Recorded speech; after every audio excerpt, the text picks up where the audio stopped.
सानाम को अर्दोड़ा नवा साधना टुडे रेंग जो लाइव टेलीकास्ट चलो का नवा थ्रोते जहां सेशन पे पुइलो जहां सेशन एप कथा ना चलो कना सानाम को अर्दोड़ा आपे को साराव आदो नितो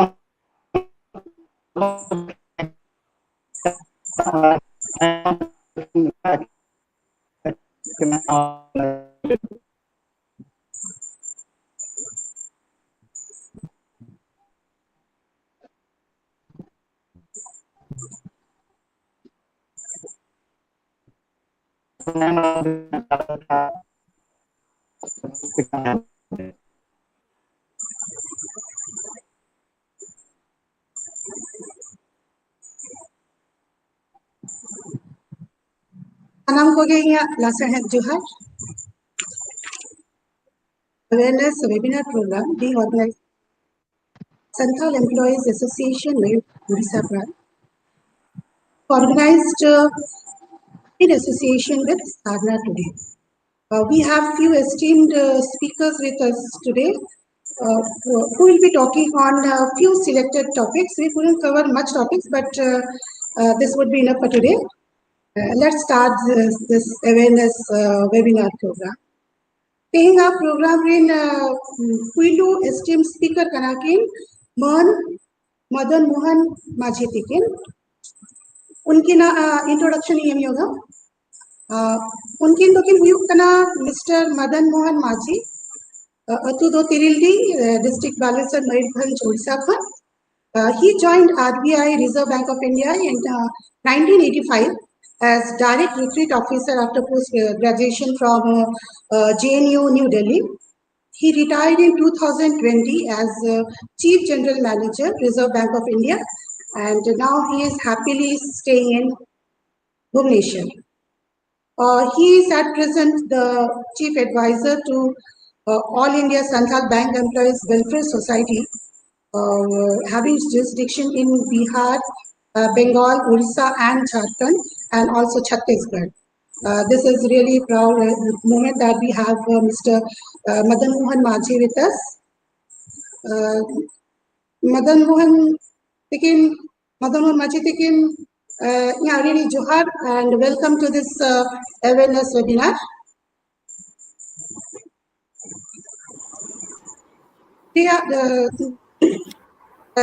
Madan Mohan Majhi Tikin, our topic kana self-reliance and economic empowerment of people. Self-reliance and economic empowerment of people. No topic chetanre. Akina Dorbo Anjum. Dela. Madam Dr. Maya Maji, already Sarhau. Tehen Noa si ena webinar galloch re etob session re jahan bon select akana jodao kana bon ar nuku sanam abo tehen siren kamiya ko sohek ko और बया मिसी को इना लासाने जोहार और सनाम को गे सगुन दाराम खाटो माचाते ना इन लड़ दबो लगन धरे रोड़ा चिकते जहाँ टाइम एम करना 10 मिनट के मेना से 12 मिनट मेना ना और लगन धरे लिया और जुड़ी जहाँ अपन कुकली था ना टाइम तो बन जाला ना तो और बेगर सेशन ते जहाँ लखते मैडम तक के ले किया डॉक्टर मैडम तक ते इना टॉपिक हुई कांता हुआ achieving self reliance of our Santal people through economic empowerment. Onare no baria definition ni laya boa self reliance to chatbon menia ar no empowerment to chatbon bujak kana. Self reliance jaha atmanirbhar hobon menia ona huyuk kana abo nije chel kare bon tingu kete joa dhon dalete mon dalete taka kaudi dalete ona huyuk kana short link metabo kata no huyuk kana atmanirbhar jaha chitar babon depend abo gebon independent wa ar noa independence से बखान नवा ना empowerment through तक achieve हो दाड़िया उनाते अली ले लिया जे नवा self reliance achieve लगी थे अब ना जहाँ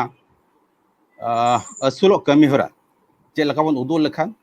ओका हर तो बन तड़ाम लेखान ओका लका बन एयर लको खान हर को उनको नवा स्टेटस से नवा सेल्फ रिलायंस को हुई दाड़िया उनारे जॉस हुई कना बारिया पिया लयली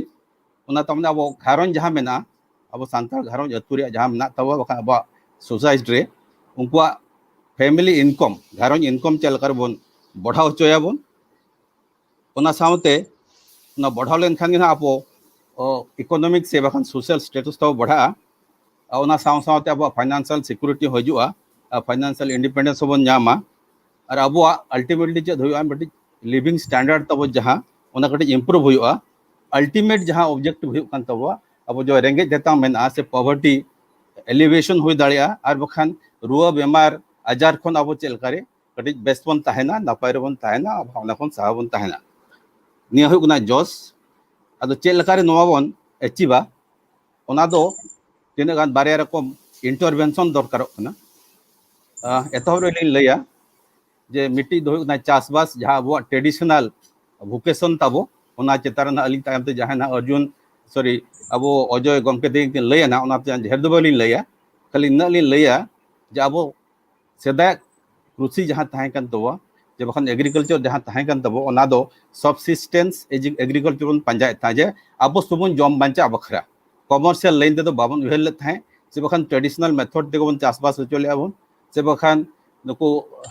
गई कड़ा बन असुलेद को बखान मेरम सुक्री भिड़ी बन असुलेद को और बखान दो अब हाकु बन चाषलेद को ट्रेडिशन वे ते तहकना किंतु नितो अब नुकु केटेज अब बन केटेज हचो को लगित ते अब दरकार मिट्टी माने मॉडर्न टेक्नोलॉजी अडप्ट हुआ एग्रीकल्चर रे कमर्शियल फार्मिंग करा तो हुआ और जहाँ बन आर्जाया जहाँ बन हार्वेस्ट बखान जहाँ बन प्रोड्यूस बन नामेया मिद सेरमा तायम जहाँ चाष खाते दाम उना बांग तहकना और उन प्रोडक्टिविटी उना बांग हुई कान तहे जो नितो मॉडर्न कल्टिवेशन इदी करते दो हाई वैल्यू प्रोडक्ट जहाँ हुई हाई यील्डिंग प्रोडक्ट से बखान कैश क्रॉप को हुई जहाँ फल बन अखरीन लेखान बन चाष लेखान अब चाष ते बन केटेज दाड़ेबन इकोनॉमिकली मिट्टी हर ना गमके तक लै अली तायम चंद्र बली रड़ना और दोहरा जहाँ और मिट्टी इंटरवेंशन लैया फाइनेंशियल इंक्लूजन मॉडल जहाँ अली लैना और बखान बैंक थ्रू ते बैंक सर्विसेज जहाँ नामों माइक्रो फाइनेंस सर्विसेज जहाँ मेना बखान एनजीओ को जहाँ दाड़े मेना उनको सर्विस अवेल करते अब अबरन हर को अब घारों इनकम बन बढ़ा हचो दाड़ा अको लिविंग स्टैंडर्ड बन रकाब हचो दाड़ा तकवा और बखान उनको रानाका भर बन अगू दाड़ा बारे पे कथा लैया लगन धाराते एतब हुकना अब जहाँ घारों में तब अतु दिसम रे जो घारों रे जमती बैंक अकाउंट जो तहनमा एटलिस्ट मिद हड़ा बार हड़ा तहनमा चिकाते सरकार पाहटा अड़ीगान कमी हजुकना अड़ीगान सोशल सिक्योरिटी मेजर हजुकना जमती बोले DBT meeting direct benefit transfer नित डिजिटाइजेशन कथा हुईना जहाँ के नुक रेंगे हर को कोविड टाइम रे नेल किया अको को ये को कमी कान था को बाजार करे अतु तो रुआड़ेना को उनको जुदी बैंक अकाउंट को बाय तहन तकवा ये तुम कैश ट्रांसफर सरकार केंद्र सरकार लैया और नुको ठेन भेजा चलकारे बैंक अकाउंट तो निहाती गे उनको तो दरकार अब अब कुरुमुटु तहनमा जहाँ के समाज लगे बन कमी कना कि जो घारों गे बैंक अकाउंट तहन साथे तीना गान हुकना एनाबुल बखरा कार्ड मेना एलिजिबल कार्ड को जहाँ को एथब रेशन कार्ड जो तहनमा और साथे आधार कार्ड तहनमा भोटर कार्ड तहनमा जॉब कार्ड तहनमा अको को माने अनस्किल लेबर मेना को अतु दिसम रे उनको बाको चाकरी बाको नाम सरकार पाठा दो उहर मेना जे चाकरी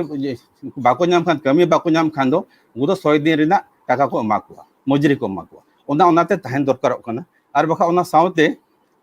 फार्मर को मेना को अब चेसी मेना को उनको फार्मर कार्ड तहलन खान उनको अको बिहन को नामा सीड को नामा फर्टिलाइजर को नामा फार्म इक्विपमेंट को सस्ता दाम तो किरीन दाड़े को और बखान पेस्टिसाइड को करते उनको अको इल्ड को बढ़ा दाड़े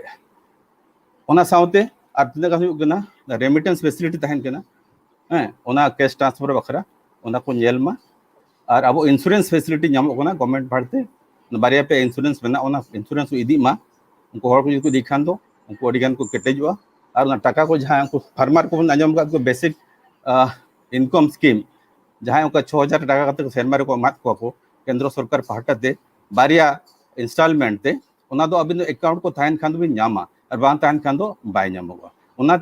साथे अब अतु दिसम रे जहाँ जगह को तब मेना दही तब मेना बद तब मेना बाड़गे तब मेना ओना जुदी आबो ᱧᱩᱛᱩᱢ रे मेना से बांग और ओना चास गो बॉडी सदा खन गे मिनकान सरकार रेकॉर्ड रे तहसील लोकल तहसील रे ओना दो चेन रेकॉर्ड बांग ताहन कना ओना इदिक चेन से कना आबो ले आबो जिंस कना किंतु टाइम तो लगाय बाको ओना करे कना ओनाते आबो जहां आबो भाषा मटी मेना ओना जुदी आबो document legal title to the property दो बगिदरा ताहन मा एनखान दो आबो ओना को बन नाम दाया और माइक्रो फाइनेंस इदी कते और बैंकिंग ते हो आबो जहां फैसिलिटी मेना कटी कटी सेविंग बन करामा कटी कटी डिपॉजिट बन दोयमा ओना साउते ओना अगेंस्ट रे तीन का लोन बन इद दाया और इन्वेस्टमेंट लगाओ ताय दाया सेकंड जिंस हो गना और मिटी इंटरवेंशन दो माइक्रो फाइनेंस इद के होई दाया जहां माइक्रो फाइनेंस ओना कटी कटी लोन को मोआ 10,000 टका को मोआ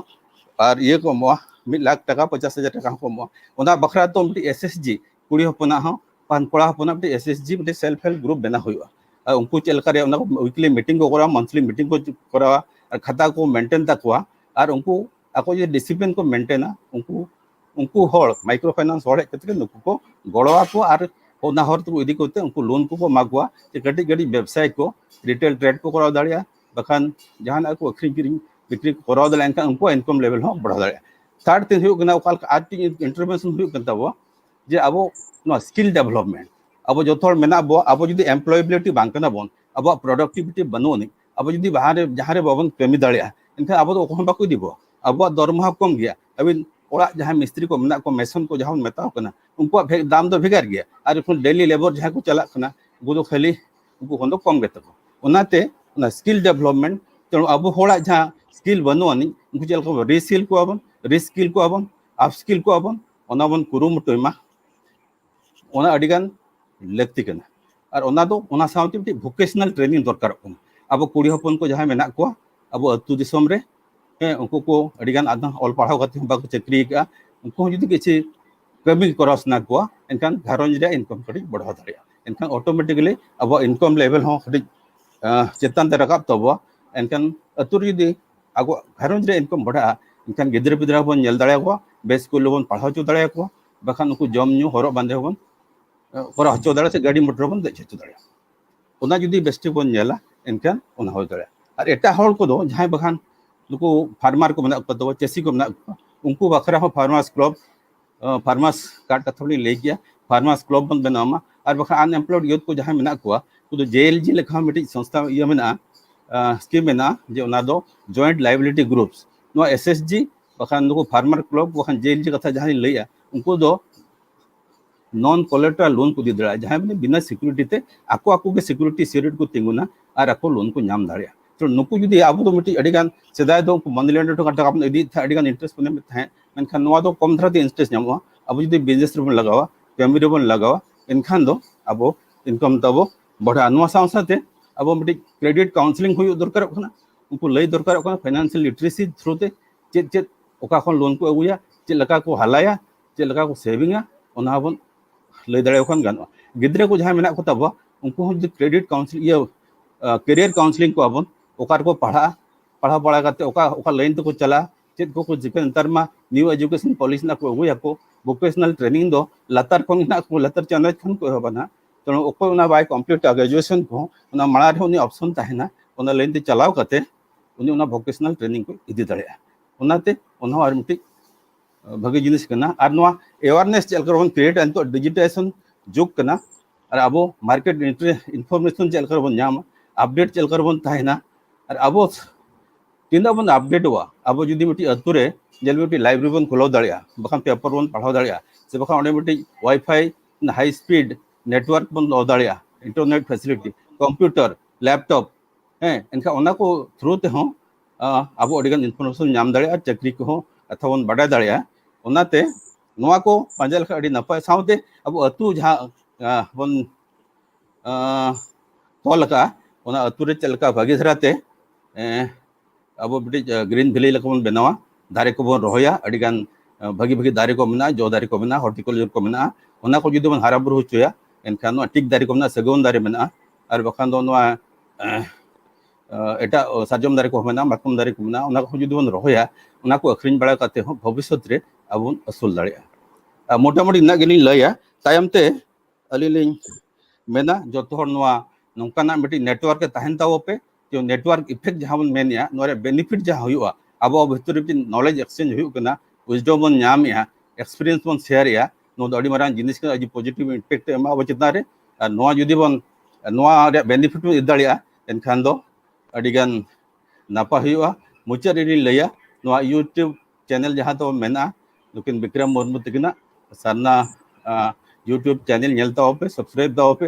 अड़ी साराव थे नुकिन नोआ किन गड़ो का बुआ डॉक्टर माया माझी तकिन किन मनाते वॉलंटियर करते नोआ किन होस्ट किया और आपे जहाँ के सनाम को नोआ सीरेन पार्षद गमके मानते सूत्रित गमके जो पार्षद को जो सूत्रित को सुनील बाबू स्पेशली राजेंद्र बाबू मांडी तकिन रामधन गमके तकिन आपे नोआ कुरुमबट करते भागी पे तैयार के तबवा और एतोबर अलिंग ताकू एमा किना नोआ रे रोड लगी ते और समय कम के उना डिटेल बलिंग गलमरा दड़ा ओना इदि के अड़ी साराव और मुचे आरो सनाम को गे अलिंग पाटाते लासाड़े जोहार Lady Sarha,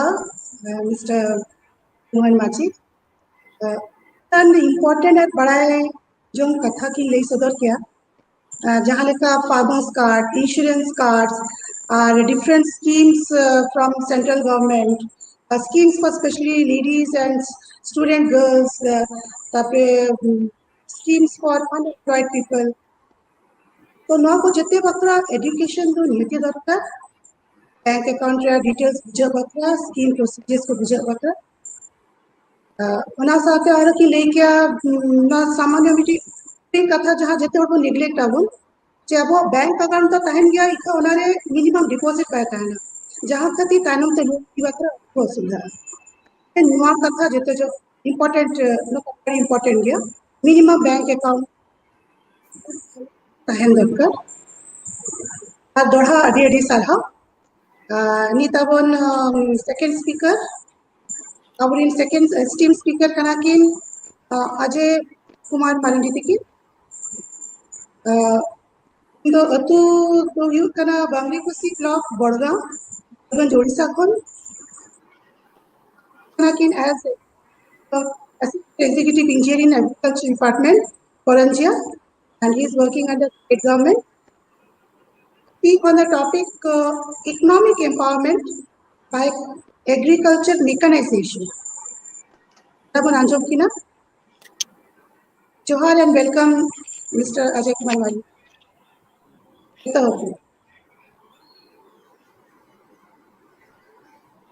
Dr. Maya Maji adi sarhaw Madan Sati ke no adi sarhaw sanam ko ke johar abo hor ko chasbas kate ko asulok kana pale abo ke prothom chasbas dobo etohop aka chasbas kate aburin hor ko akwa sangsar ko chalu agu ka hor bo sange kana kol karkhana ko teyarok kana शहर बाजार को बेनाव kana onate chas bayal ko kom idik kana hor bo sange kana menkhan baud do bai dherok kana onate kom baud re chet lekate bisti bo arjawa onage tehin li lay sodara bona abo hor ko jahan apram bidal kon chas bas पद्धति को चेत अगू का उनका के को चास अगुया किंतु जुग बदलक kana जुग अनुसार जदि बाबो चला एनकान आबो बाबो मालांग दाया साइंटिस्ट को अड़ी प्रकार टेक्नोलॉजी को ओडोका का जहां फल रे आबो चास बास रे निहति बो मालांग दाया ओनागे जो आधुनिक ज्ञान कौशल बा मॉडर्न टेक्नोलॉजी जहां मेना ओना जदि आबो चास बास बन व्यवहार एनकान जहां मदन साथी के एम दिन लेके जे एम एन ऑब्जेक्टिव मेना अब सेफ रिलायंट लगे बा आत्मनिर्भरशील होय लगे ओना अब बन कोरा दाड़िया ओनाते तेन अलिन चेक लिन लैया जे मेकानाइजेशन बा यांत्रिकरण काते जे लेकारे अब सेल्फ रिलायंट को होय दाड़िया ओना बेसिस दिन ले दाड़िया मैं लैया ले मेकानाइजेशन बा यांत्रिकरण दो चेक बा चास काम रे कृषि यंत्रपाति व्यवहार काते कम समय रे ठीक समय रे कम खर्च रे कम परिश्रम काते ढेर आजावते मेकानाइजेशन बा यांत्रिकरण को मेटा कना प्रोडक्शन और प्रोडक्टिविटी कम जगह खन के लेकाबन बढ़ा दाड़िया अब चास कमी रे कृषि यंत्रपाति एथोब खन मुचाद धरी बन व्यवहार जेमती मांग अब नाहल काट नाहल तबन सीएक तान काट नाहल ते सी लेखान हासा को बेस्टी बाय गुंडा कन तान जहां द्वारा अब इनकम ढेर बाय हुआ और नेतार ये को कार्ड को चाबा दिन तबना ओनाते सरकार जे मेहनत नायले ओडक लिया मेहनत जाके एमबी प्लाव ओनाते वे मिजली चासा एनकान द अब तीना दरकार जोइन दो चासना कथा ओना बेस्टे खा या गुंडा और चेतन रेना हसा लातार ते चला लातार ना हसा चेतन ते चला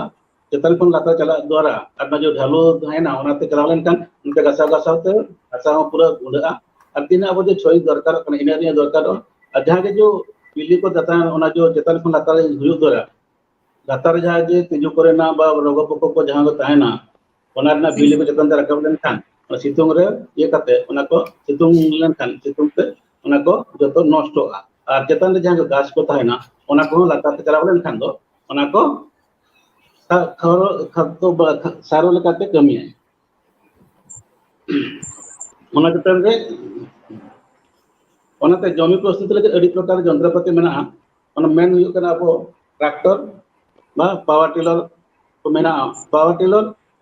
ट्रैक्टर ते अब जे लेका बो माने अब जो नाहेल ते बो सी किया करना अड़ी दिन लगाओ ओना मैं देखो ये लगे के बरसी में पेवा लगा बना किंतु अब जो ट्रैक्टर ते बो करा खान दो मैं देखो करा लगे के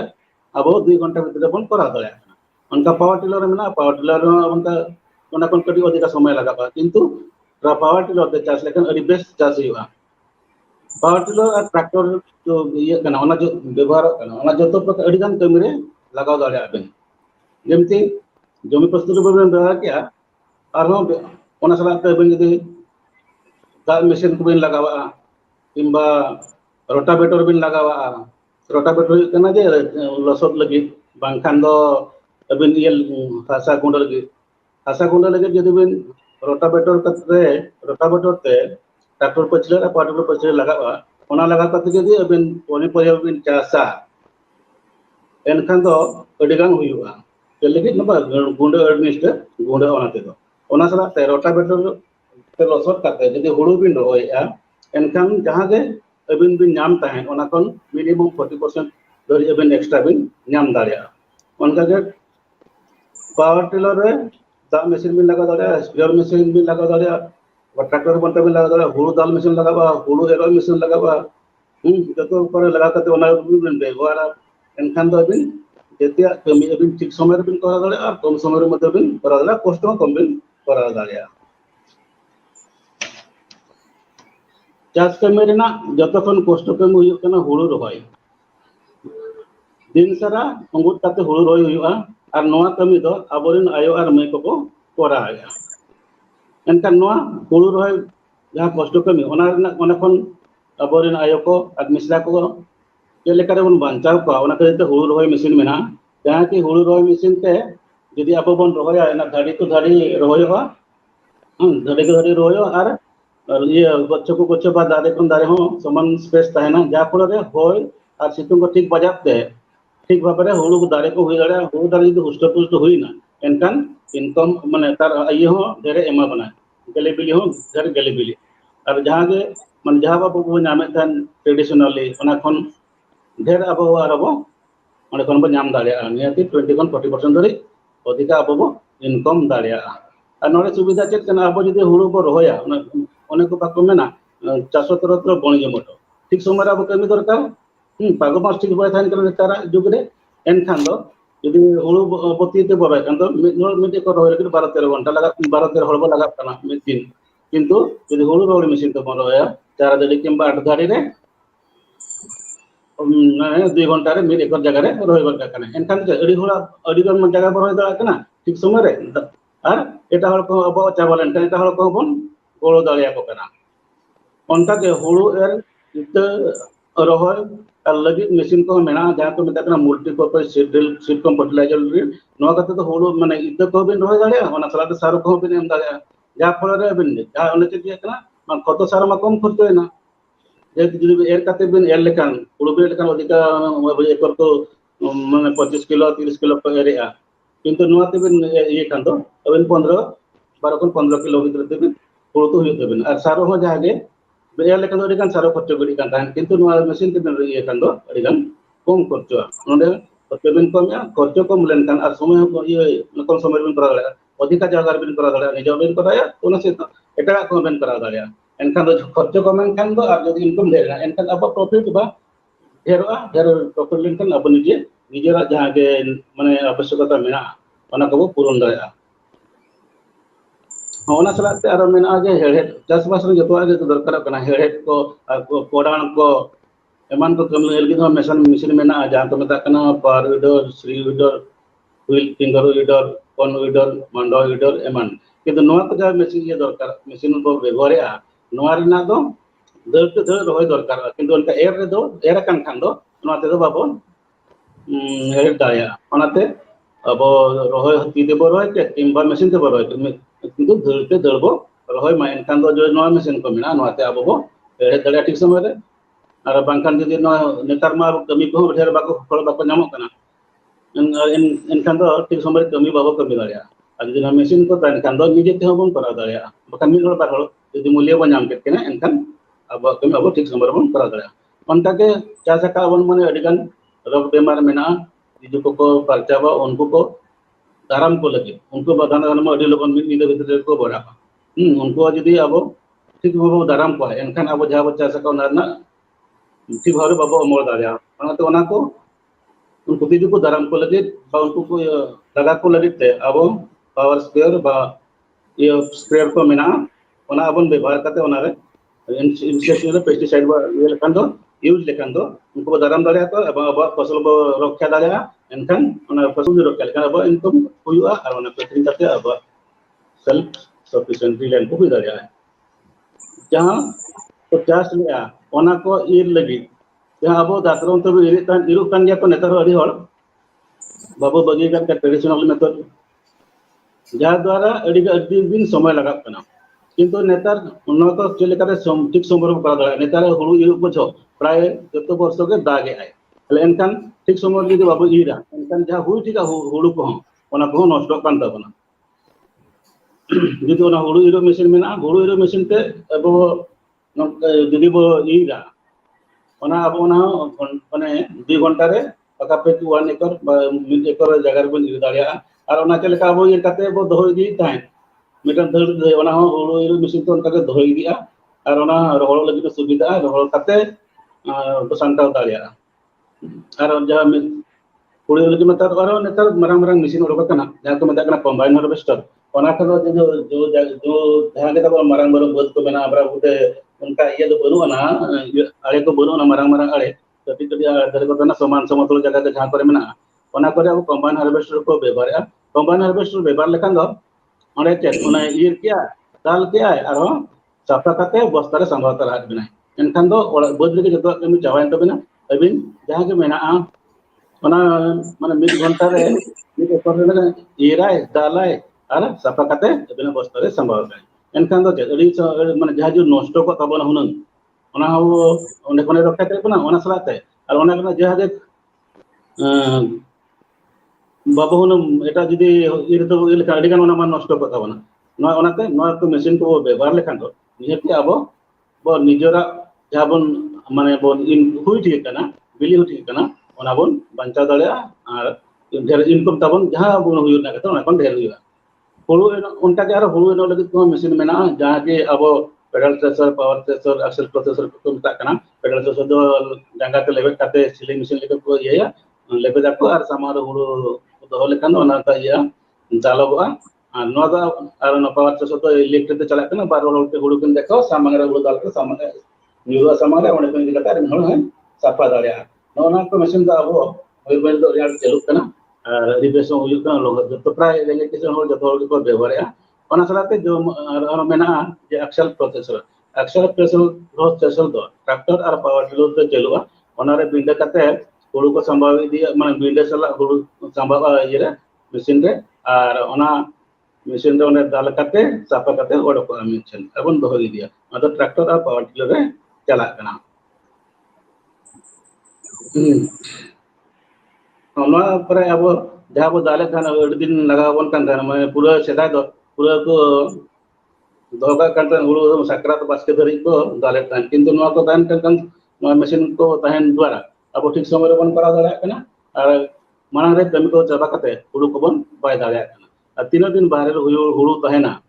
ओना आस्ते आस्ते नष्ट अडिगान मेना चेणे चिपरू को मेना सारंगा को मेना को गुरु को मेना को उनको को नष्ट या और दा लेकिन मत नष्ट हो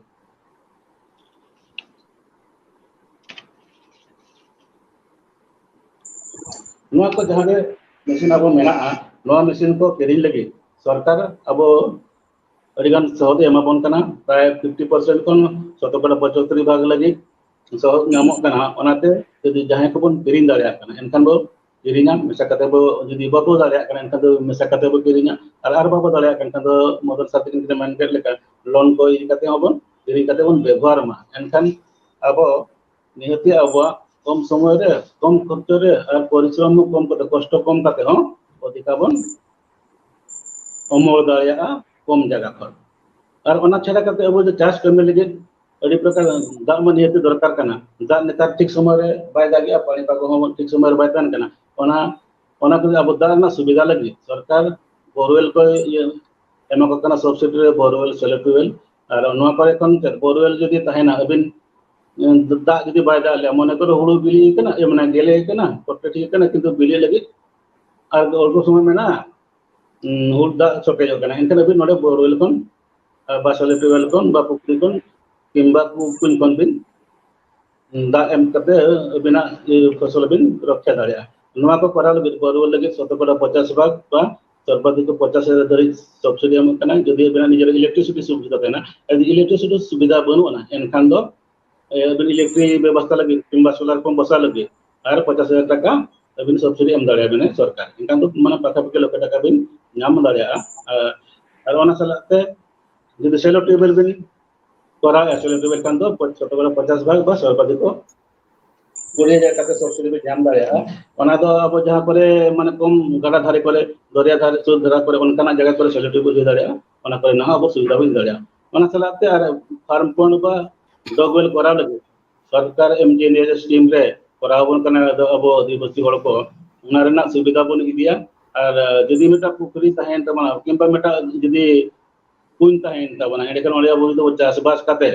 चाषबास हबन ओना सलाते जते बड़े अब मुख्य फसल तहेना ओना दा को सोटेयो कन ओना बो एम दाड़िया ओना तो ओना जो और जहां को निजरा दा सुविधा मेना बा गाडा को मेना सुर रे कि पुखरी को मेना ओने कोन दा राकब लगी diesel pump set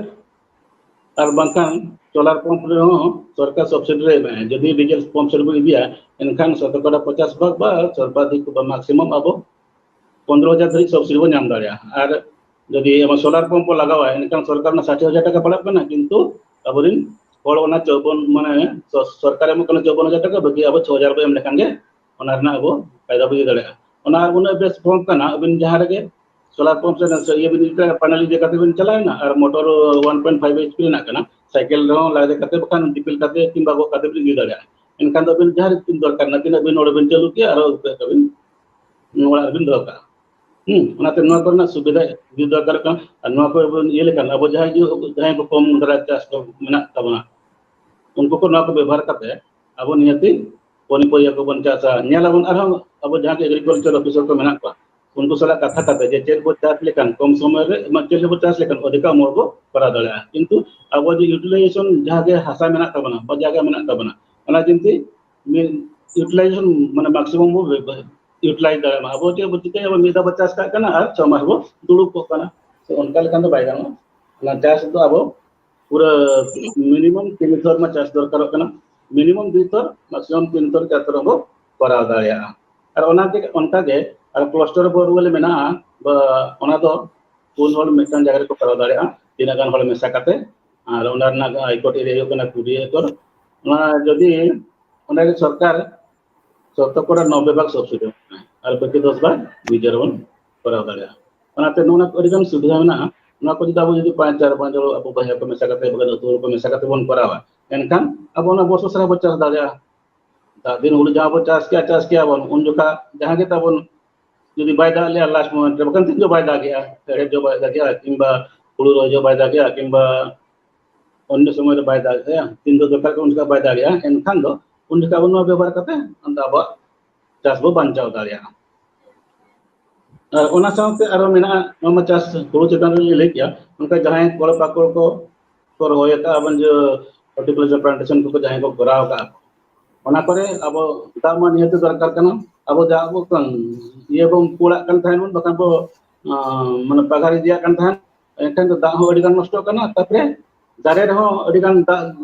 jara rehet jara len kan ona ho abo leka te judi bisti dak len kan do bai sahib dare ta ona bai sahib tik lekan do om te bai dia hara ase ढेर dak do bai hara ha ona te onda judi dak abo सुविधा मैं मतलब drip irrigation system में ना आमा बूंदा जल सेचन जहाँ के ड्रॉप और रेट माने दारे रेट ये दारे दारे ड्रॉप निरुआ और जहाँ के मन कर उल दारे मेटा उल दारे पका पे 60 लीटर दा दरकार दिन को इन दिन दरकार इन से ड्रॉप बई निरु जरावा घंटा भीतर 60 लीटर दा ओंडे निरुआ एनखान दो चले आज दिन रेट अब दारे तना दरकार करना इन दा ओने आज अब्जर्व करते अब जो मिनरल को बा न्यूट्रिएंट जहाँ दरकार ओना को रकाब दिया और दारे पुष्ट पुष्ट हरा और जो को बेस्टिक जो आता है मतलब ड्रिप इरिगेशन नवा चितान सरकार 40 खन 70 भाग धरी सब्सिडी एमक कना विभिन्न प्रकार चासी जहाँ अब को मेना का मार्जिनल फार्मर स्मॉल फार्मर बाkan मार बिग फार्मर को विभिन्न सब्सिडी मेना और नवा करना सुविधा बन इदिमा नवा करना सुविधा इदि लेखान दो नियति अब रेना जो आवश्यकता मेना पैसा कौड़ी दरकार मेना ओना ना बबन हाथ ये दा बाता दड़या और निजरा तो अन्य एटा को निजे को करा के अन्य एटा हल को बन ले को एनखान दो उनको ओना रे को सेले दड़या और को ओना ना सुविधा को दे दड़या और एडी मारन कथा नोडे मेना ओडिशा सरकार मेटा डिक्लेयर का जो मुख्यमंत्री कृषि उद्योग योजना नोआ रे दो जतो सिम सुक्री डंगरी को सिम सुक्री गई और हकु को बिन चास दाया को नोडे प्राय हुयुकना बिन शतकड़ा अब ये लगे दो एसटी बा आदिवासी को लगे दो शतकड़ा 50 भाग बा सर्वाधिक 50 लाख धरि अब सब्सिडी बो नाम दाया नोरे किंतु लैंड एक्सक्लूडेड जहां अब ये जगह बिना तहन मा बा बिना कोई भवन जो तहन कि बिन जवान तो तहन एनखान तो बिन बरा दाया जगह किंतु बिना नितो तहन मा और बाकी दो बिन नवा कोन सब्सिडी नाम दाया शतकड़ा 50 भाग बा सर्वाधिक 50 लाख पर्यंत नोना अरि मारang मारang सुविधा अबरिन जायगा ओलो गिद्रा को मेना को उनको को चास को जति माने तरबा जितो बा नाम करना जदि नवा को अब बोन करा दाड़िया एनखान दो मेसा कथे बो करा दाड़िया मिकल बार बान करा कते और अबरिन नोडे रो सीरिना जो इंटेंशन बा जो उद्देश्य मेना नोरे अब करा दाड़िया जब जब तक डिपार्टमेंट नोरे मेना बना और जहां को कोई जतो तक अब बोन बड़ो सहर दाड़िया को ओना जो मुख्यमंत्री कृषि उद्योग योजना जहाँ में ना और को मेटा एग्रो सर्विस सेंटर में योजना में ना जहाँ की 24 प्रकार जंत्रपाति ना लिस्ट में ना और को मिनिमम 7 बिल दिया और को अधिकार भी दिया ठीक गया यदि अबिन में दाया अधिकार भी दिया किंतु मिनिमम 7 दरकार और को पिया दो कंपलसरी दी और पुनिया दो ऑप्शनल रे दी हुआ नोरा के दिया नोरा उनका के शतकड़ा 50 भाग बा सर्वाधिक 50 लाख धरि ना सुसमी नाम दे जे नोरा के सुविधा हो कना जे नोट ओलो कोड़ा को नोआ जदि को इदि लेखान तो आगो अब निजरा को चासबास किया ता सहित जहां के अतु दिसम रे हल को मेना को उनको को ओने कोन भाड़ा सुत्र को इदि दाया भाड़ा रे इदि लेखान दो निजरा मा कमी हुईना एनखान ओटा हल हो बिन गोळवार को और ओने जो कोड़ा को जाय को अब निजे कमी बगी काते माने नोआ दिसम अतु दिसम रे बान थाई काते जतो को चलायना महाराष्ट्र को है चलायना हैदराबाद ओने पर को कमी केना आता पड़ा काते ओने ओना चलाव काते तो ये उनको को नोआ करे अबिन कमी बिन कमी हो दिन यदि बिन जुगा हो एनखान उनको नोडे को तायना अब बका लेगन कमी रे को सहायता बना नोना को अडी प्रकार योजना मेना ओने कोन मेटा सक्सेस स्टोरी बांग लेखान उनको अंजम लेखान हol को मेना बजाय को अंजम ता उनको को मेना जने खली के रोल कने से किंतु ओना ना मेटा एग्जांपल अडी गान उनका थति को अडी गान को कराव का ओने कोन मेटा एग्जांपल ले दरे बिना मेटा तो बांग बारिया ले लिया इन यो कने गोविंद चंद्र माझी अब डेंगाचुआ ढेंका आटोडी ब्लॉक के उंजोरनी हol काए उनी उनका हेजना मिदा सर चासा चेकिंग करा मेनते अदो अली केजोली ताका उन जो असिस्टेंट इंजीनियर के उंजोर डिस्ट्रिक्ट रे हेजना कता अदो उनका कुली के को जानम के संताल मटा मना मेनते तो हे कते ले ने उनका कसर इंचासिया पुली रोय लगी चेकिंग करा इनका मेटा line transplanting mechanize line transplanting मेटा योजना ताई कना अदिन तो बबन नोआ करा में 4-5 होल में सकाते आपे 40 एकड़ जगह रे चास करता बन 40 करोड़ जगह पे 50 खान दो पे सब्सिडी 40% का 50% का सब्सिडी एमा पे और जहां की ये ओंडे कोन आमेटा मशीन किरिंग इनखान उनका हिसाब पे कराय के हुल रोय मशीन किरिंग किया हुड़ू रोय मशीन किरिंग करते उनको आकोरिन जाके संताल मेना को तो ये को मेना को जो मेसा करते हुड़ू को रोय के और मानंग को रोय करते जाओ मानंग को अड़ी गाने इन जहां इनको में टाइम इते रोय करते ना कोन अड़ी गाने इनकम करते नेता तो अड़ी बेसे मने और तला उनका फोन बड़े मोटरसाइकिल को किरिंग करते चलू का नेनटन और ये कना जे अब को छोटे वाले kan उना ये मैं किसी होल को बंद करा रेंगे होल kan गया जस्ट को चुड़ा कना एटा हला जगह को ना चाष करते गनी निते नितो 3-4 वर्ष होइना अड़ी बेस रे मने उनका के आर्मी मने जे आग्रो सर्विस सेंटर के साथी जंत्रपाति इदी काते लाबो वर्षा पर टेम्परामेंट के मने चिकर के टेक्निक पड़ा उन्हें उनका अलीली लेया देता है तनवा का कराव किया जंत्रपाति किरिंग किया ट्रैक्टर जो प्रकार ट्रैक्टर पावर एक्सेल प्रोसेसर जो मिसा का किरिंग हुड़ू रोय मशीन को किरिंग का एनखान दो उनी जहां के निजरा मा चास या ओना सलाते भाड़ा लगा करते आज मरगन कुर्सी दारा kan tan उनी में काम दुकान रे कमी kan tan मासे को 2000 टका एमआई kan tan ये दरमा अनिन देना बगु नो तिरा दिन देम ताना इनखान नो उनी ओना बगी करते नोय कराव किया तो बेसरे मने तब ओननो ये को जतवा कमी करते जाओ अडी गानी इनकम में माने सेल्फ रिलायंट हुई दारा कनाय उनी हुई कनाय नुकिन बाना उनको अडी गान मेना पा कि नुकिन अलिन चंद अलिन डायरेक्ट सुपरविजन ते कराव अड़ी रस्करना कथा नौका के अब हो मांग जो मा ऑल पढ़ा करते चक्री में उनका बाबू नाम चक्री बांग रे नवा चितन रे चास पास चितन चेस हुई कना मेन अब मेन मुख्य दो पुति हुई कना चास चास जदि बन करावा एनखान दो निहती अब नि डेवलपमेंट हो दाड़िया और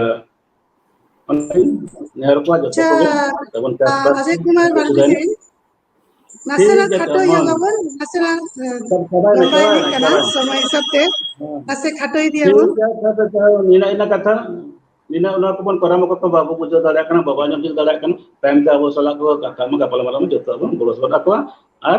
निजेल जदी आग्रह तान कर इच्छा तान खान दो निहती अब बो मांग दाड़ा और जो नो सी जो में इदी के तबन स्टेप रिमरन स्टेप कना और नो कते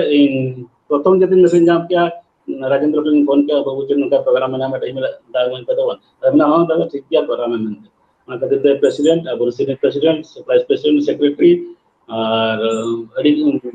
ओना सला के अब सुनील उनका मा फिजिकली देखा हुई लेकिन फोन के तो दादा दादा के होइन कना अड़ी रस्कन बुझे किया जाना पर पे गोड़ स्वर कते अनवा बिसते लई के लगी तार मदिन कते अड़ी सराव तो बगे जोहार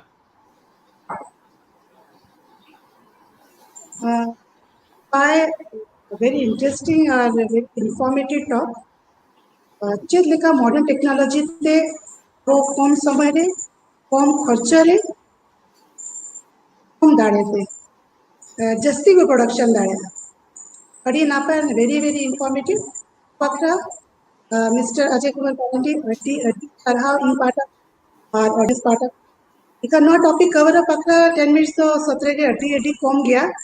और ठीक है फ्यूचर रे येल के जदी नेक्स्ट वेबिनार रे नवा टॉपिक को इंक्लूड दाड़े खान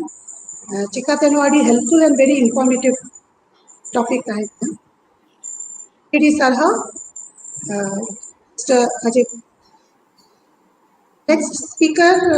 अब साथे में ना किना मिसेस भारती टुडू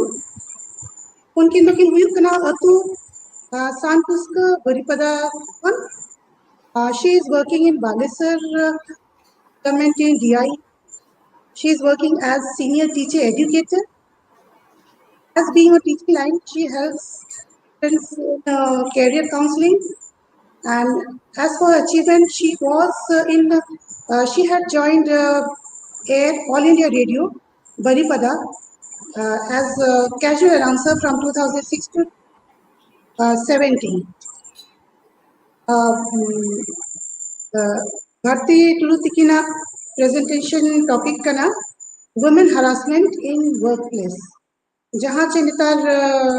नवा समय रे अडी अडी अडी निजे नंबर रे harassment complaints को इशू कना which are left unsolved. तो तेला अंजो माबुन ना topic चेताने women harassment in workplace from Basanti Mrs. Bharti Tudu. Johar and welcome Bharti Tudu. Eto obin.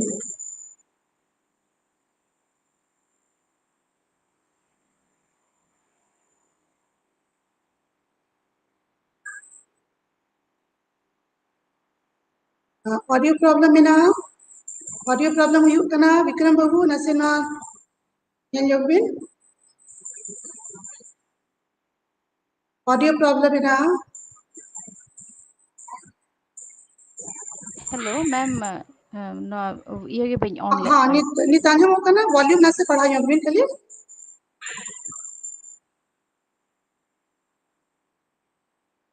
हाँ हेलो योगबिन आंजम योगाले हेलो हेलो हाँ आंजम कना हेलो आंजम कना होय पढ़बे इन्या लासाणहेद जोहार जोतो कोठेन गे सान्ताली एम्प्लॉइज एसोसिएशन rin जोतो कमिया कोठेन गे इन्या जोहार specially to the president to the vice president secretary assistant secretary treasurer assistant treasurer and all the members who are working actively anit legit maya madam and dr maya madam adi adi jorha johar ar sarhaw sir तकिन जहाँ किन नित किन main हुई का उनकिन talk खातिर हो अड़ी सरीगे अड़ी इंटरेस्टिंग टॉक किन लई किया तबे इन हो मिटंग रोड ना दाविन नाम का मेन दो ना मिटंग सुजोगी नाम का इन्या किछि गान उइहर जतो हर कोठेन शेयर लगी तबे प्रिपरेशन मा बल्ती ᱧᱚᱜ गे हुई कना मेनखान समय इदी कते मेन खाटो इदी कते गे बन रोड़ा तबे टॉपिक जहाँ तेहना topic women's harassment in working class और बांग चाकरी कान ठाव रे कुड़ी हपना एटकेटोने और बांग हारकेत तबे अंका मा नित मा आबो सांताल कुड़ी हपन सरी गे नो एम्प्लॉइज एसोसिएशन रहो अड़ी होड़ गे मेनोना और निहाती अड़ी बेस तेगे कमी हबन कमी कान गे और अब कमी हको सारहावाक कान गे आबोरिन कोड़ा बयहा को हो मेनखान दो मिमिटन कथा नोंका गे मेना जहाँ कि अब निहाती जतो हल गठन गे लई सदर गे दरकार तबे नियगिन एहब ताबना जे अड़ी दिन अड़ी गान छुटो कते अब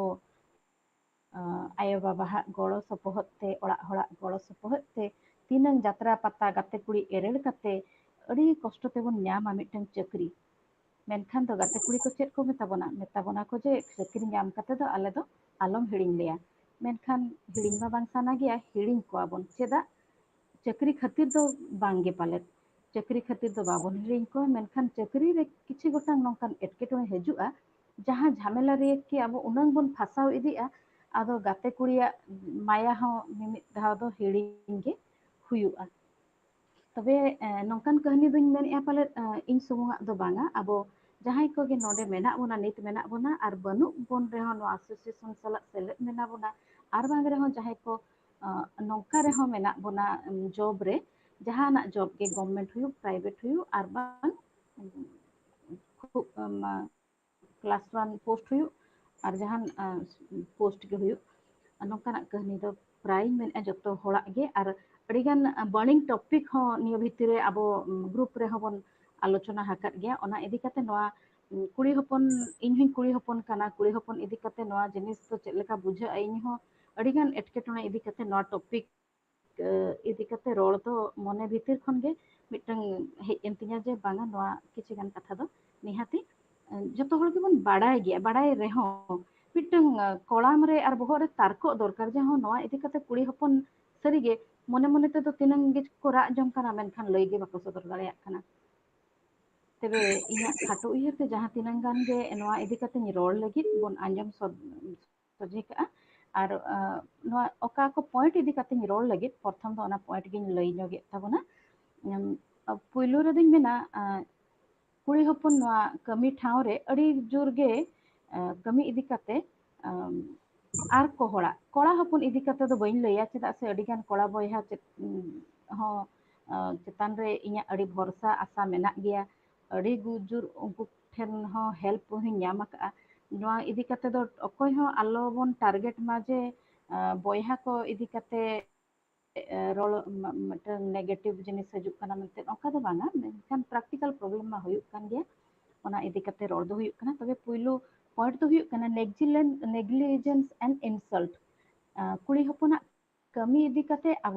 अड़ी हेड़ासिया और ओनाते हेनस्ता अपमान को ᱧᱟᱢᱮ ताबना वर्किंग प्लेस रे सेकेंड पॉइंट दो हुयुक काना अनड्यू अटेंशन इन लैया निया गे जे माने अब दुर्बल गे भावी काते अड़ी बळती ᱧᱚᱜ गे को दाया ᱧᱚᱜ आबोना नोआ इदी काते सेकेंड पॉइंट इन आलोचनाया आर मिटन हुयुक काना अब्यूसिव कमेंट जहाना गे कुड़ी हपन तो जहाना गे रोड माय गानो गया जहाना गे रोड मांगल नोआ थर्ड पॉइंट आर अनप्लीजेंट टच जहां की माने बड़ी लेकान जटेत नोआ इदी काते हो अड़ी गान कुड़ी हपन को फेस नोंकाना प्रॉब्लम पांच रे तो ब्लैकमेलिंग जहां की पैसा एरर लगे बोतर होचो और फोर्स्ड लेबर ड्यूरिंग प्रेगनेंसी हमाल हरमो ऑक्तो हो हमाल कमी को एमाबन कना और menstrual cycle pregnancy having special body feature is not at all a joke to make मासिक धर्म इदी काते हमाल हरमो इदी काते कुड़ी हपना भिन्न रकम हरमो गठन इदी काते बड़ी उइहर और रोल तो बांग जुता नोआ इदी काते मिटन पॉइंट बना और डिलेड सर्विस अड़ी रकम ऑफिस रे जहाना कमी इदी काते गे कमी अड़ी बिलोमो ताको कुड़ी हपना ओना रना कारण हो मेना ओना बन आलोचनाया और 9 नंबर पॉइंट तीन दो जहां को window single mother legally separated women elderly maiden women and transgenders are not from the other planet इnya मेन दो हटिंग कान और एकलाते गिद्रा हारा कुड़ी और जावाई ठेन खन भिन्न रे ताहेन कान बहु कुड़ी डंगु तेगे मेना को कुड़ी हपन और बांग ट्रांसजेंडर कुड़ी को हो आबोरिन बयहा बहिन कोगे आबोरिन मिश्रा कोगे उनको दो भिन्न ग्रह रन दो को बांग कना उनको नेल काते दो अब जेमन जतो हड़ बन कयग लेका बन कयग को और 10 नंबर पॉइंट दिन दो assault bang jahana hingsa kami dal harket rape eman ko physically mane hingsa idi kate tobe khan do noa dolhain uihar nyu abona je tehin jaha topic na ni tobon anjom lagi na topic to huyuk kana kami thawre kuri hopona etketone idi kate tobe nit पुइलु जहाँ point negligence and insult तबे कुड़ी हपना कमी इदी काते अड़ी गे बन हेड़ासिया गया मेनखान दो कुड़ी हपन दो आज होय पढ़ाव कना हाईली क्वालिफाइड कना मेनखान हो आबना मेद ते दो आबो दो आबो मेद हरिज हो उनी दो मेद हरिज उसूल हो बाबन जखाया उनी दो आबो मेद खन दो लातार रेगे ताहेन कना चेलेका बन हेड़ाएत को कमी ठाव रे ओना मिटन कथाñ लई उदिया माने कुड़ी हपन मिटन कमी कान रहोय उनिया कमी दो बाबन लेखाय जे नय दो कमी का मेनते और आबो समान होय कमी दाड़ेया मेनते हो ना हो बाबन मेना और जहाना गे रोल दोय गानो गया माने रोल मांगल दोय गानो गया और रोल दावबन एमाय रे हो आज जेनहा मिटन बेस रोले रोल गोदा जहाँ की समाज लगी अड़ीगान मिटन समाज लगी कमी गोदा ओंकान विश्वास आज चेतान बांग ताहेन ताबोना और विश्वास बन दोहय रे हो आज जहाना माने विश्वास आज चेतान बन दोहय रे हो माने आजा आज देना नोआ कमी इदी काते मालांग दाड़े आय ओना जिनिस जहां लेकाते गेबन उनी बन कथा तेबन भुलाव गते और नई कुड़िया कथाते ताड़ामाय जहां चला आय कुड़िया कथाते दुड़ुब तिंगुनाय ओंका जहां धरो अब कथा को आंजमा उनको दो एटा लेका हो को कमेंट को जे नई दो कुड़िया कथाते दुड़ुब तिंगुनाय आर बांखान दो ओंका धारा गे कमेंट धारा गे रोल दो हुयुक कना तबे नोंकान हेड़ासे उइहर मेना ताबोना मेना आसे बांगा जहां दो बाबन कुली को आबो मने रे मेना आसे बांगा इनगे तेहिं दबन उइहर न्योगमा तबे उड़ियाते मिटन कथा मेना जत्र नार्यस्त पूज्यन्ते रमन्ते तत्र देवता जहाँ रे आयको और मिश्रा को बंगा हकवा ओंडे दो सरीगे आयो जाहेर आयोगे आंगन लेकाय बो ठिकया नवा कथा रेना दो अड़ी भागी सरीगे मेहनत तो मेना हुयुआ नवा नेतार धारा गे कुड़ी हपन बाहरे कमी को एतोहब अका जहाना जुत बांग जुत मा ताहेन गया ओना इदी कते कुड़ी हपना कमी देन हा बन हटा पसिर को आंका दो बांगा जहाना कमी गे कमी kana तो दिन दिन ते चेदोग रेनाग दाव हबन एमाया तबे इनांग धैर्य दबन दोहय गया तबे नवा दुñ लay किया आजा कमी बन हेड़ा इदी कते नितो दुñ रोड़ा जे चेद लेका बन हेनस्ता रोड़ेद कोआ है ओना इदी कते आजा कमी इदी कते हेनस्ता रोड़ रोहेद तो बांग ठीका आंजम आकाद कोइन आबोरिन बॉयहा को रोड़ा हापे मैडम तको को छुटाव कना बाको गान खान दो ना आले मेना लेया चेदा नोडे दो जतो हड़ के सावते छुटाव लेखान दो बांग गानोआ की कुड़ी हपन साव कमी लेखान कोड़ा हपना मन खाटोआ की नोआ को तिनांग गान कुकली इᱧᱟ मने रे मेना आइन कुली केद गे बन गया चेद खातिर नोका हेनस्ता दो कुड़ी हपन लगिद हनी हेज एनाय नोका हबन रोड़ेआ हनी आय हेज एना हापे कमी भागाव लेनगे नौकान रोड़ दो पालन गोटा गे जतो गे बन रोड़ेद गया आर बन कुड़ी हपना डिग्निटी चेतान रे दो इन दिन मेना नोआ को जिनिस को दो अब कुड़ी हपन हपन आंजम रहा बाबन टॉलरेट कथा आर कोड़ा हपन हो नोआ जिनिस को दो दिन दिन ते अब हो अब स्वभाव रे किछि गान परिवर्तन हो अगु दाड़ेया तबे दोसरा पॉइंट इन अगुया अनड्यू अटेंशन आर बान बिना दरकार ठेन रे हो दाया नौकर आर मिटंग कमी बन कमिया जहाँ कमी ते कुड़ी हपन को अड़ी आट आका मने दाड़े खाटो ताकवा मेन दो नवा कमी तो अड़ी गे आटा समय उडुक कते ना इन कमिया बना ओंका ना अब रिन जहाँ को ना कुड़ी हपन तमाने सम्मान बाको बुझेवा आर उन्नी लिचड़ गे को बुझेवा चेद लेका को मेना उनको नवा कमी दो अड़ी गे आटा समय उडुक कते ना इंगिन कमिया बिना आर कमेना नवा कमी लगिद दो अड़ी समय लगाबा कुड़ी हपन दो नवा को दो बापे दाड़ेया आले ना आले कमी गद का आर नौकान कमी दो कुड़ी हपना दो बांग कना नवा दो लाजाव पड़ा के को बुझेवा कुड़ी हपन दो नौकान कमी दो नौका के कुड़ी हपना दाड़े आर जुर इदी कते होड़ा अड़ी रकम उयहर मेना मेन दो नवा भागी कमी गे आगाम ते दो बड़ीजोआ नुना झल न्यूत निंदा कुड़ी हपन दो बांको उडुक कथा ओंका अब माने स्टेटमेंट बना कुड़ी हपन इदी कते आर ओना दाया दाया दाया दाया ते कुड़ी हपना जहाँ माने मिटंग आत्मविश्वास आर कॉन्फिडेंस जहाँ बन मेता कना अब नवा बड़ी दाया माने अजथा जगह रे दाया खातिर ते आको कॉन्फिडेंस हबन लातार इदी तबे दिसम रे दो अकोय को मेना बना दारे इन दिन नितो ना इन लई इदिया जे कुड़ी हपन दो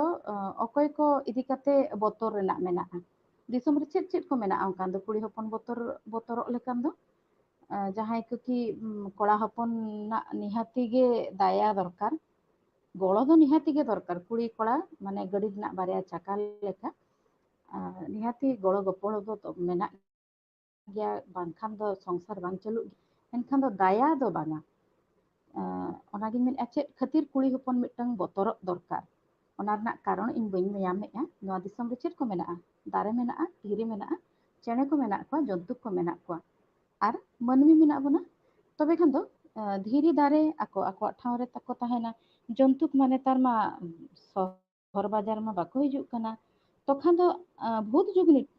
चेतान रे बोतर मेना आसे भूत जुगनी चेतान रे बोतर मेना खान दो ओना आर मिट रकम गालमारा ओना दो मेनखान दो जदि आर को बळतीना मनमी गे तखन नय मनमी रिनिक दो दुश्मन से मनमी गे मनमी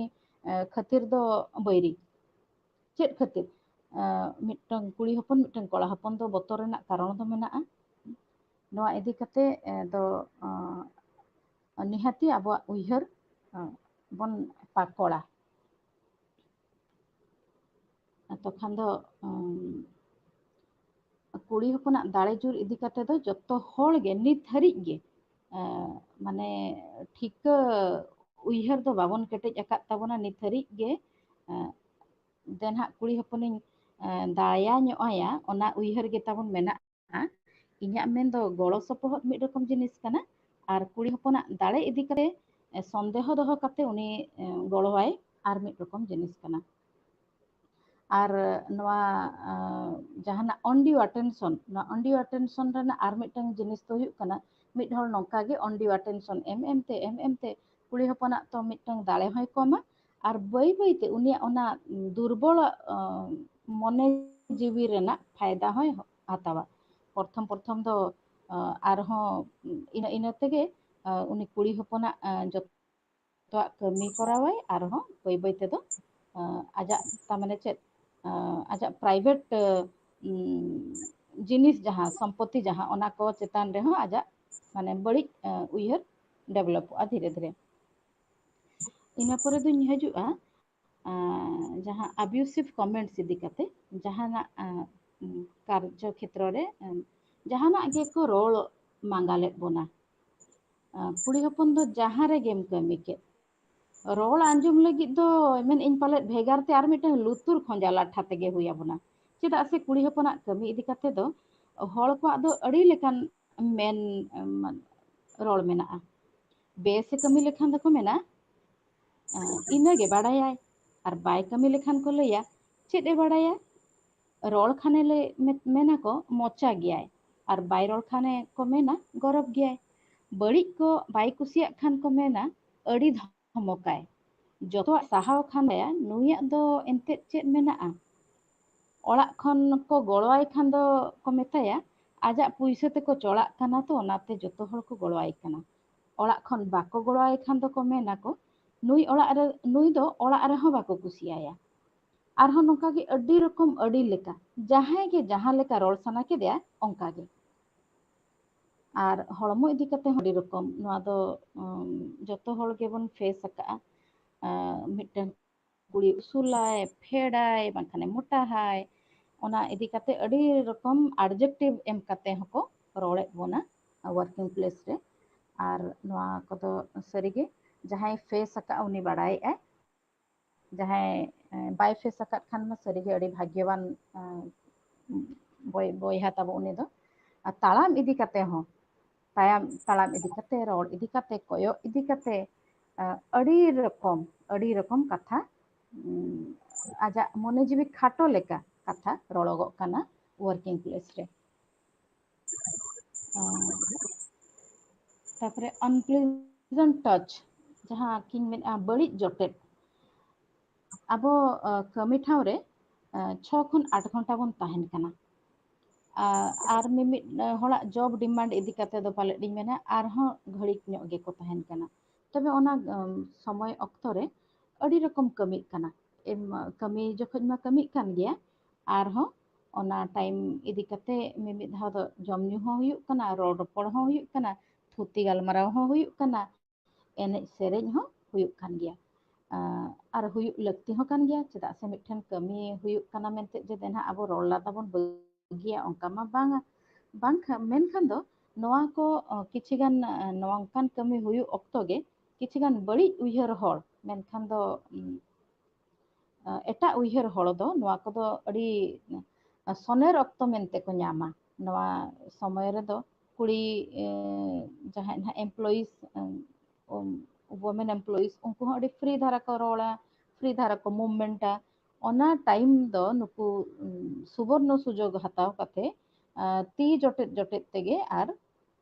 तारेर को एमान को जटेत सना को इनरे धरो अब बाबुन विरोध लेआ तखान दो उनको दो दिन दिन ते दो ओना उयहर दो ढेर इदी तकवा तखान दो मिमिट हर दो चेत को मेना जे बांगा नुई दो कलिग कनाय बांखान दो इन खने जूनियर गया बांखान दो खूब सीनियर गया बाबा लेकान हड़ कनाय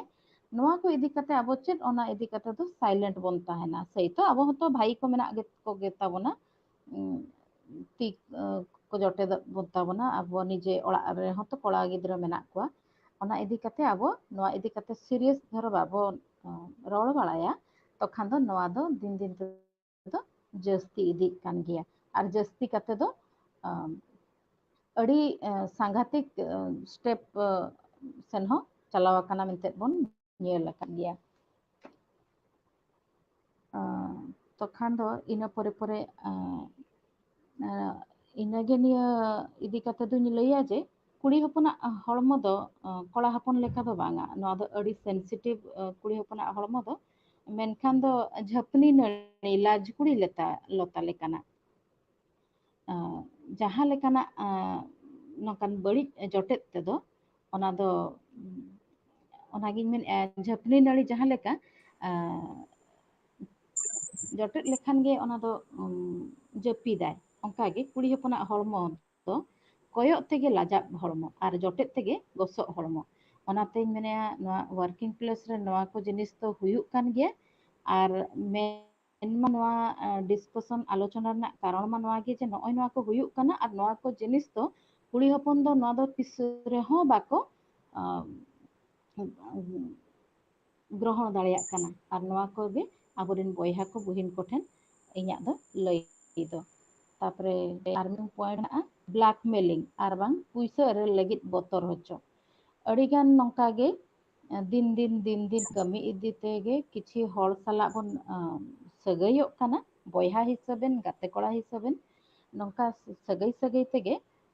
किछि गान लेखान दो आबो इंटीमेसी हो हजुक काना आर नेताराक मा जतो हड़ गेबोन बाड़ाया सोशल मीडिया जुग काना नोआ सोशल मीडिया रे दो आबो जहां लेका नुनंग सेना सेना प्लेटफॉर्म बोन ᱧᱟᱢᱮᱜᱼᱟ एक्सपीरियंस शेयरिंग लगित अब प्राइवेसी शेयरिंग लगित रहो नोआ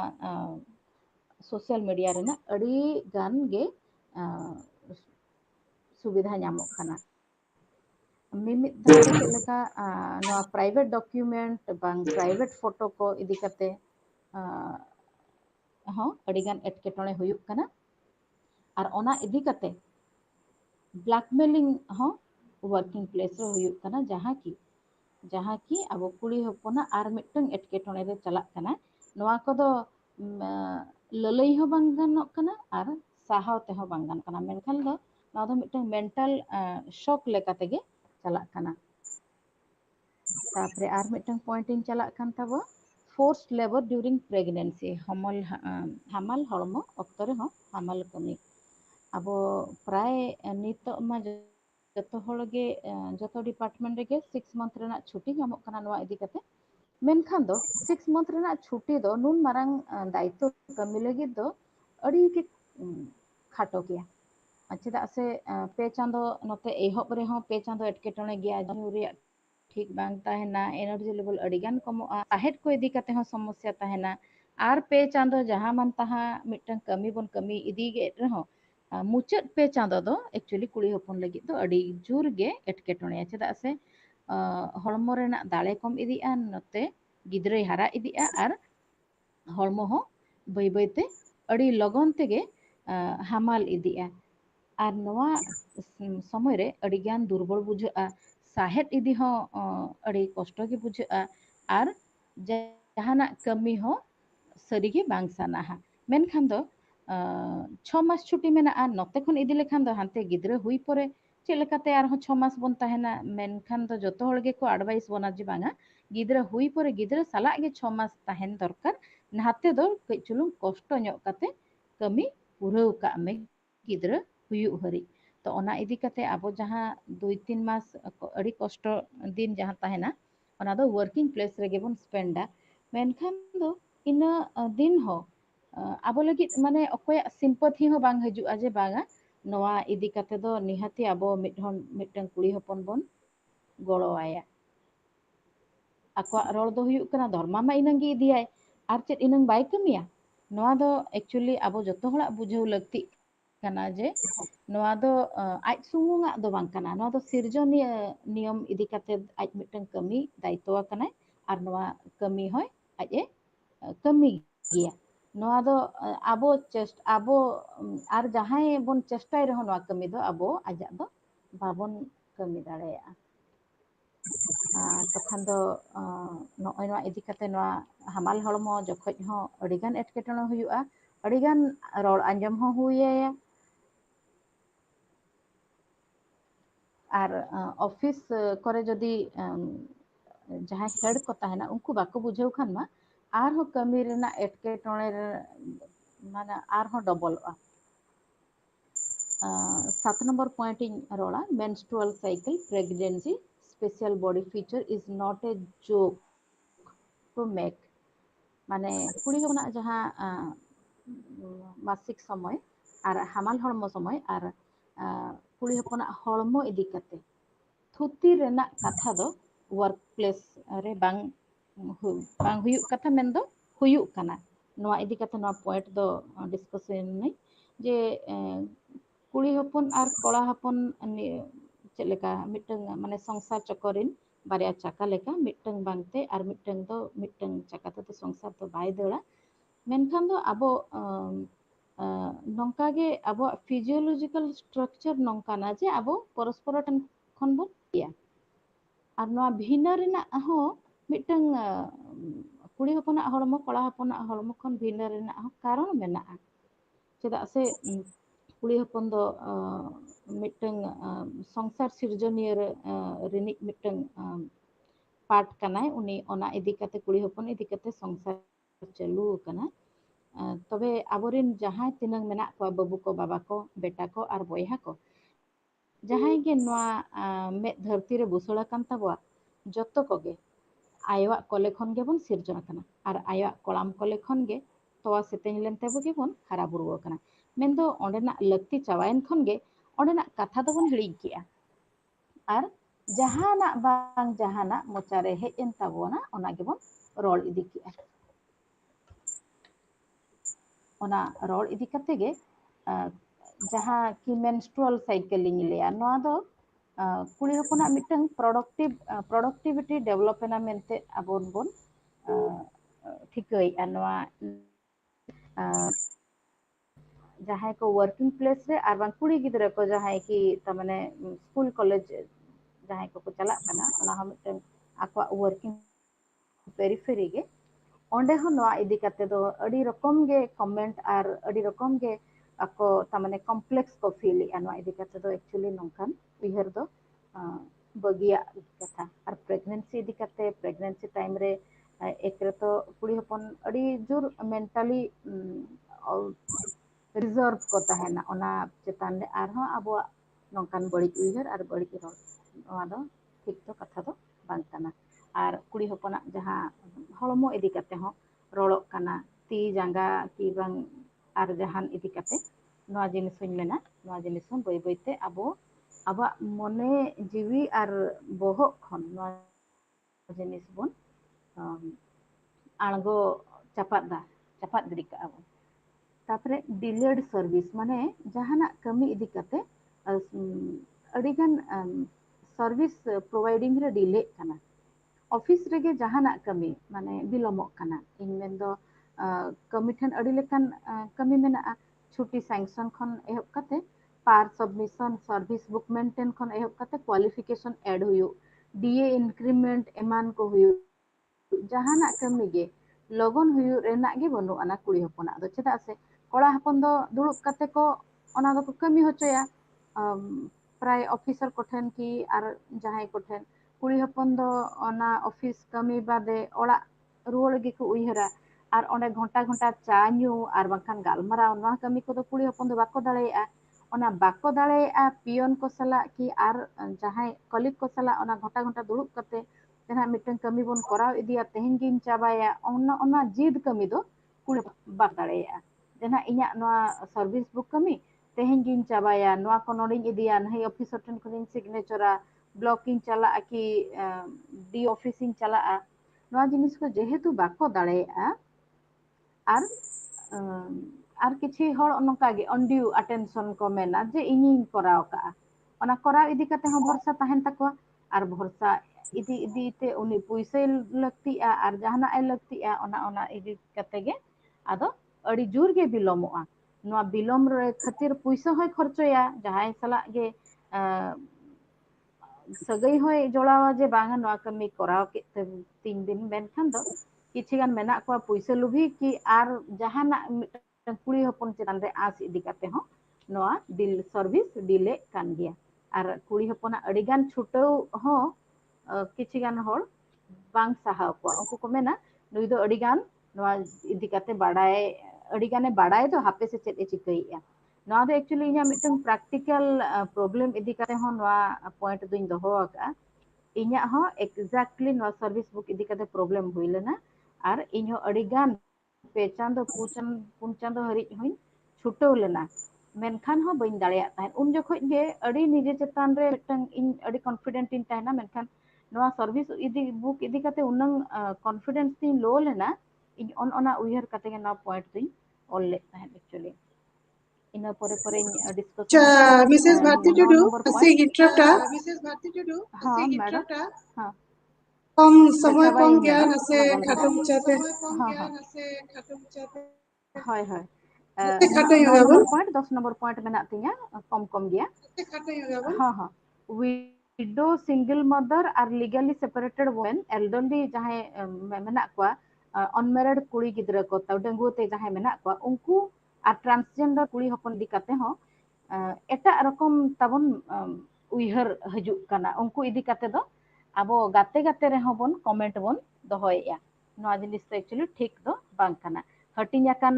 होड़ और गिद्रा एकलाते हराय कुड़ी हपन और जावाई ठेन खन भिनरे ताहेयाकान बहु कुड़ी डेंगू ते मेनाय कुड़ी हपन और ट्रांसजेंडर कुड़ी हपन इदी काते हो अब्यूसिव कमेंट आबो बाबन रोड़ा और 10 नंबर पॉइंट तो दिन तो हुई काना असॉल्ट माने दाल हिंसा और अड़ी रकम माने आजा हड़मो इदी काते तामाने अड़ी रकम हिंसात्मक काम जहां ओना हो ऑफिस वर्किंग टाइम रे हुई काना वर्किंग प्लेस रे हुई काना मेन लेखान इन दो नियगे आलोचना रेना दो तीन ताहेलेना नोआ रेना सॉल्यूशन पार्ट दो मैडम तकिन किन लैया चेक लेका ना ओना हुयुआ तबे इन तेही नोआ सुजोगी ᱧᱟᱢ का और जतो हड़ हो अड़ी बेस कमेंट हो नोडे मैसेज रे को एमेआ और अड़ी पेशेंस इदी काते जतो नोडे मेना को जतो हड़ को आंजम के तिया ओनागे इन तेहिन प्रथम नोआ वेबिनार रे इन एमा का और अड़ी रस्का खुशी तेगे जतो हड़ के अड़ी सारहाव और धन्यवाद इन एमा को कना जोहार गे थैंक यू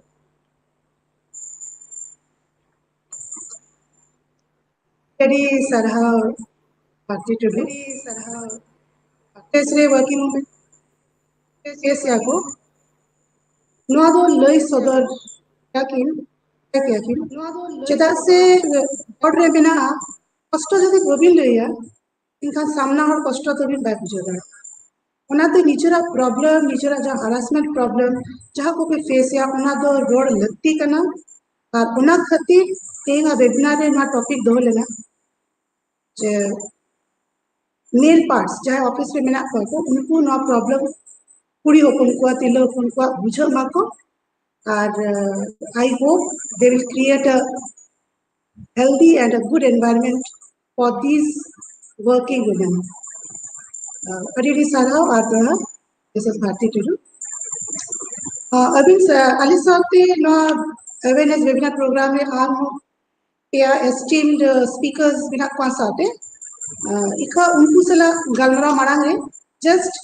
5 minutes break को हटावा इना बोलते जोहार